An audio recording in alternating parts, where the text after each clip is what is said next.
2020 is almost over. I know I'm ready to move on from this year.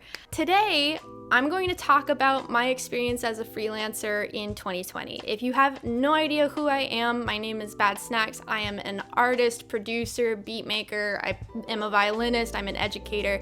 I do a lot of things, wear a lot of hats, all under the umbrella of snackage. The reason that I'm talking about my experience as a freelancer this year is because I've had some really acute experiences just even within the past couple of months with students. Particularly, I did a panel for Berklee College of Music and their Valencia campus where I got to talk about being a freelancer, and it really occurred to me oh wow, I'm at a point in my life where I have things to talk about. I don't know, it's working for me, so that's cool. We are going to be looking at my gross income on a good month, my gross income on a bad month, how I manage my business expenses, how to get work, how I got to where I am, and just a bunch of frequently asked questions. I actually opened up to Twitter and I got a lot of really good questions, so I'm gonna put that towards the end of the video. Before I even get into this video, I just want to preface that I am one of the lucky ones this year, and I have people like you who are watching my channel and support me as an artist in all of my endeavors. I have you guys to thank. So I'm in a extremely privileged position and I do not take it for granted, and I am team helping people. So if this video helps even just one person in any iteration, then we've done a good job today. I have it in categories. First of all, just general production work. And I know that's kind of a vague umbrella, but really it's kind of just gigs. So it could be private contracts, commissions, soundtrack work, sound design work, sponsorships, sample packs, just a whole slew of things. I guess it's kind of just miscellaneous, but anything that has to do with making beats that isn't directly just streaming and sales. So that's kind of the first category. Then comes streaming. So streaming from DistroKid, and by the way, DistroKid is partnering with me on this video. I'll talk about that a little later in the video. And then my Bandcamp sales. So that's all of my merch and my digital sales. The next category is private lessons, and private lessons for both production and for violin. And then things like Twitch, which I started in April of this year, and then YouTube, which I've been doing obviously for a couple of years now. And last but not least, live gigs, which this year was looking really promising, and then big whomp. So I didn't want to average out my monthly income because I also felt that wouldn't get the point across. And what I mean by that is just that sometimes I have an amazing month and I feel like a baller, and then sometimes I'm really digging into my savings and that's the only way I get to eat. I looked at my statements and I figured out which category did the best in which month. Then I combined them into a quote unquote best hypothetical month, and I did the same thing with my dud months for all these different categories. So I have my best hypothetical month and then I have my worst hypothetical month. Anyway, let's just get into the numbers.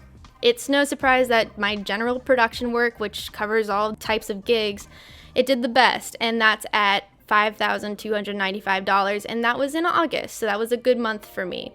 Moving on to streaming, all of my royalties from DistroKid and BMI, November was my best month, and I made $1,417.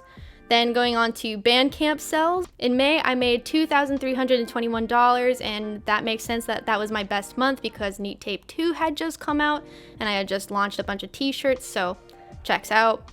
In terms of private lessons, I made $1,415 in March, which I want to just reiterate that this is gross income because in March, the reason that I took on so many private lessons in the first place is because I was running a charity campaign where I was just trying to raise money for Equal Sound, and the best way I thought to do that was through lessons. So I ended up donating over $1,000 of that $1,400.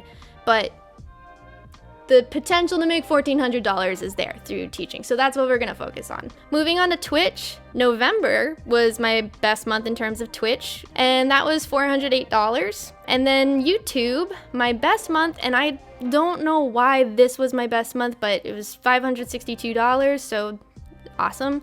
And then live gigs. The only months that I even had live gigs were January and February, and January was like NAMM season and I got to travel a little bit, and I only had a handful of gigs, but overall it was around $750. So let's say that we combine all of these into a hypothetical amazing month. That's roughly $12,168. That would be considered a baller month for me. I want to reiterate that this is like a hypothetical best month. So I've had some really good months. I haven't actually had a month where I made $12,100. I think the most that I grossed this year in reality was like a little over $10,000 in one month. Technically, this could be possible. It would just be a lot of work to excel in all of these different categories. So then moving on to my worst hypothetical month, which I think is hilarious. Let's start with general production work. So in January and February of this year, I made the conscious decision to not take on any work so that I could finish my beat tape. I really wanted to finish Neat Tape 2. So in that time, I didn't do any commissions, didn't do any sponsorships, didn't do anything. I made a whopping $20 from residual sample pack sales. So thank you for those of you who got those sample packs. So with DistroKid and BMI royalties, my least profitable month this year was $587, which I don't actually think is that bad considering that I was in between projects, but that was in February. That makes sense. This one I find hilarious. Bandcamp sales, January, $3. Thank you to those who didn't forget about me in January. I appreciate you. Private lessons. There were multiple months where I wasn't taking on private students for production, but I still have my fiddle students. So at the very least, I would have at least one student per month. Twitch. I put down that my least profitable payout from Twitch was $241. And that was in September, but I just want to remind you guys that I actually didn't start getting paid from Twitch until June. I started in April. It took about a month to start processing all of the stuff. And then since I started, $241 has been my lowest payout. YouTube, however, my lowest payout was in January, and that was $74. And then live gigs. Shocker. There were multiple months where I made no money from live gigs because I didn't do any live gigs. Wow. So when you combine my hypothetical worst month, it's not terrible. It's like a little bit shy of $1,000. But considering my overhead and the fact that I am the sole proprietor of my own LLC and that I am financially independent, my overhead is more than that. So that would be a month that I would go into my pockets for, which I did a couple times this year. Real quick, I want to give a shout out to DistroKid for helping me out with this video. I've been using DistroKid for like 5 years now, and I recommend them to my students all the time for distribution needs. It's just a really great way to keep track of where your music is going, how much it's making on various streaming sites, what it's making per month, all of these various details. It also makes splits really easy. Their customer service is ace, I gotta say. And if you're interested, they have a link down below where if you click it, you get 7% off of a year's membership. I am an independent artist, so I've been using DistroKid for years, and I highly recommend them. I've never had an issue with them. In fact, I wouldn't recommend this, but with my most recent release, Bathtub Bumps, I uploaded that with I think less than a week's notice, and it still made it onto all of the streaming sites in time. So thank you, DistroKid. You're the best. How the hell did I get here? So that's a great question. I have been a freelancer for 2.5 years now, And before that, I was always juggling at least 2 to 3 jobs since I was able to work, really. So here's a really brief version of the story, is that I moved to Los Angeles to pursue music. I was a songwriter and a studio string player. That was another one of my hustles. When I moved to Los Angeles, I picked up a job working at an elementary school as a violin teacher for their after-school program, which was very fun, and that was such a great job, and I really appreciate them taking a chance on me because I don't have a college degree. But I also got a food service job around the same time, and those two were intertwined for a very long time. And basically on days where I only had one shift, or if I had some free time, I would just work at my craft. I got super into production, and I was making connections through doing studio work. And as I started building up my connections and getting better at my craft and starting a social media presence and all that stuff, I found that I was starting to get more and more gigs, to a point where I was like, maybe I don't need my food service job anymore and I can make space for more opportunities. So what I would do is I would take my tip money from my food service job and I would put that in my savings. And the idea was that I wanted to create runway. And when I say runway, I basically mean like 6 months worth of rent, so that if I fall on my face and I don't get any gigs, at least I have that to kind of keep me going. And then maybe by like month 3 or 4, I'll figure out if I like need to get a job again. So that was really important, and it took me a while. And I will recognize that saving money is not easy. I also hit a point where I realized that I had enough students at the elementary school that I would be able to cover my basic living needs. So my rent, my bills, some of my groceries. And I felt comfortable enough that I would get enough gigs to kind of fill in the in-between and continue sustaining my income. So that's how that happened.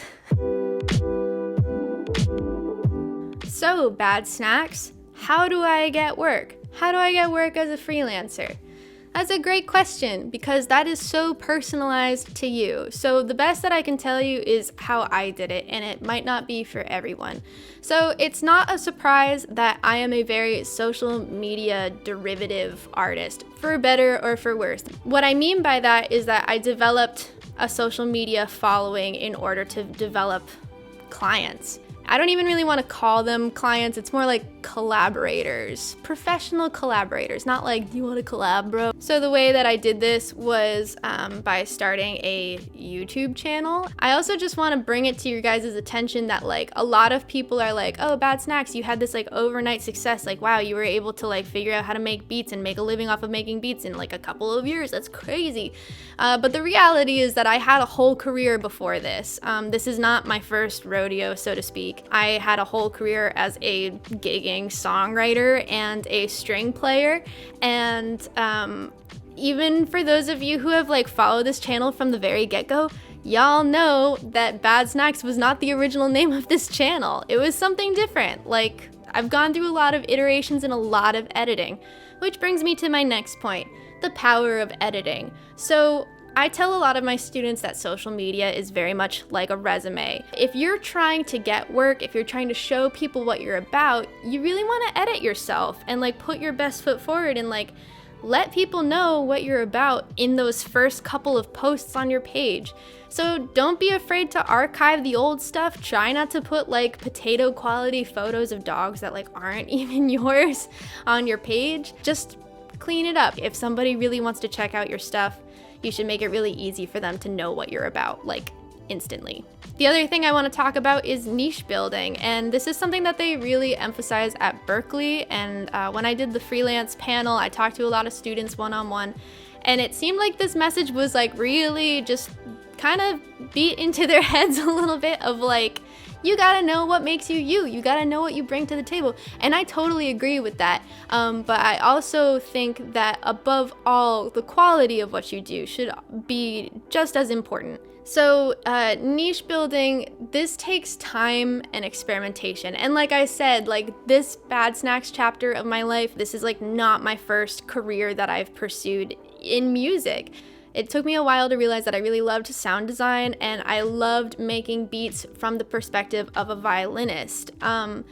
and especially as a violinist who plays like electric synthesized violin. So that kind of became my niche, was like violinist making beats. I've been working on trying to get really good at my craft, but the thing is that niche and knowing what it is, like I know that a lot of my value as an artist does come from my violin chops, and like to this day I'm still being offered studio session work, but instead of asking for just like strings, which I still do, but instead of just asking for like string ensemble stuff, I get asked to do violin sound design. And like, for example, I got to be part of the Rainbow Six Siege trailer this year. That was cool, and that's because I play synth violin. So experimenting and making content and seeing what resonates and what feels good, it just takes time.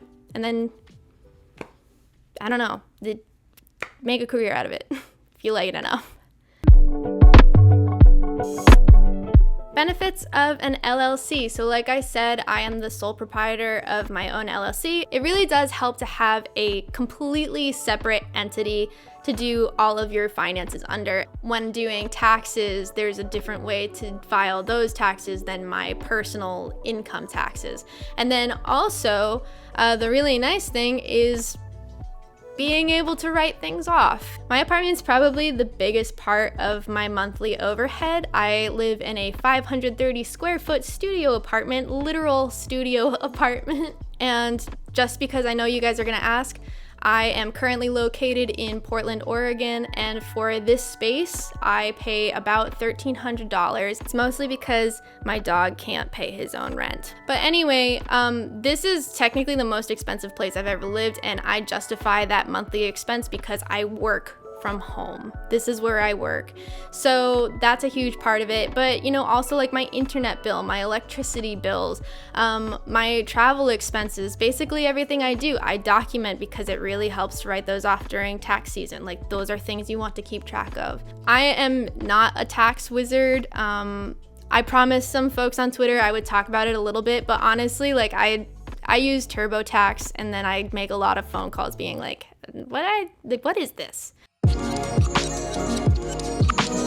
Being a freelancer can be a little bit all over the place. And as you saw, like my best hypothetical month was over $12,000 in 1 month, right? And my worst hypothetical month was under $1,000. That's like over an $11,000 difference. That is an enormous difference depending on what tax bracket you're in. And like for my tax bracket, yeah, it's a huge difference. It's a huge difference. How do I combat that? How do I combat the volatility? Okay, well, I really try hard to save. And I know it's like not the most exciting answer in the world, but it's just so true. Like when I started getting larger gigs and larger paychecks, I just made it a point to throw like 75% of that check into my savings and just pretend that it's not there. I take what I need in order to survive. I maybe buy my dog like a few nice toys. I maybe get a new piece of gear. But yeah, no, really, the rest of my money goes into my savings because I know that there are going to be lulls. I know that there are going to be times in the year where I can't take on that much work, whether it's because I'm too busy or because I'm fried. Two things that help me out with this that I want to just bring to your attention, and this is not sponsored by either of these, but Mint.com is a lifesaver and Digit is a lifesaver. Mint.com is honestly how I keep track of like all of my income and expenses. And it has to do in large part because basically all my transactions are electronic, so they're fairly easy to keep track of. Mint.com is like how I take care of tax season. The other app is Digit, and there are a bunch of apps that are kind of in this vein, but I've just been personally using Digit and I like it a lot. So the way that it works is that you link it to your bank account and they take like a daily percentage of what's in your bank account. So they kind of gauge what's in your account and they take based on how much you're making. So you never really overdraft. Like if you have like $25 in the bank, and like we've all been there, they're only gonna take like $1 out of your bank account. But if you have like $3,000 in the bank, sometimes they'll take out over $100 and they'll just put it in a rainy day fund. They'll put it in whatever funds and goals. They also have interest bonuses. So I don't know, that's kind of nice. That's been a really, really great way to just mindlessly, under the radar, save a couple $1,000s. So this is the part of the video where I am going to go to Twitter and answer some of the frequently asked questions that I get. So my friend Lightfoot here brought up the whole aspect of mental health. And a lot of people have asked questions about like, how do I structure my day? How do I give myself structure? How do I maintain my health, both physical and mental? And one thing that has helped a lot is getting a dog. Hi, babe. I recognize that not everybody can get a dog. That's not like a reasonable answer. Another kind of coping mechanism of mine is working slowly. And sometimes it feels like I'm not accomplishing as much as I should, but my golden rule is that I need to get at least one thing done every day that contributes towards a goal. Just one. Just one. The reason that I set this goal very reasonably is because I know that burnout is so real. And honestly, it's a huge reason of why I left LA, and that's for another video. But like this year in 2020, it's been a huge journey and quest to find sustainability because I love what I do. I don't want to get sick of what I do. So a lot of that has been about doing other things and balancing that into the mix. One person, Ben Robinson, asks, do you use a schedule/task tracker between teaching classes, Twitch streams, social media engagement, hosting beat battles, making music, etc.? How do you stay on track and make sure everything gets the attention it needs? To that one, priorities are really helpful. Like I write down, I have notebooks on notebooks on notebooks all over my apartment. And I write to-do lists for myself daily. So a huge part of that is about prioritizing, but also Google Calendars is your friend. For my Discord, having mods is really helpful so that you can kind of like offload some of the activities and stuff. But yeah, daily to-do lists. Highly recommend. Okay, this one is from Imagiro, who is a producer that I love and who has developed potentially my favorite piano VST of all time. He asks, how do you manage social media? Super hard for me to balance staying on it enough to maintain a presence, but not letting it get too much. So yeah, this one is really tricky because obviously I am a very social media based musician, I guess you could say.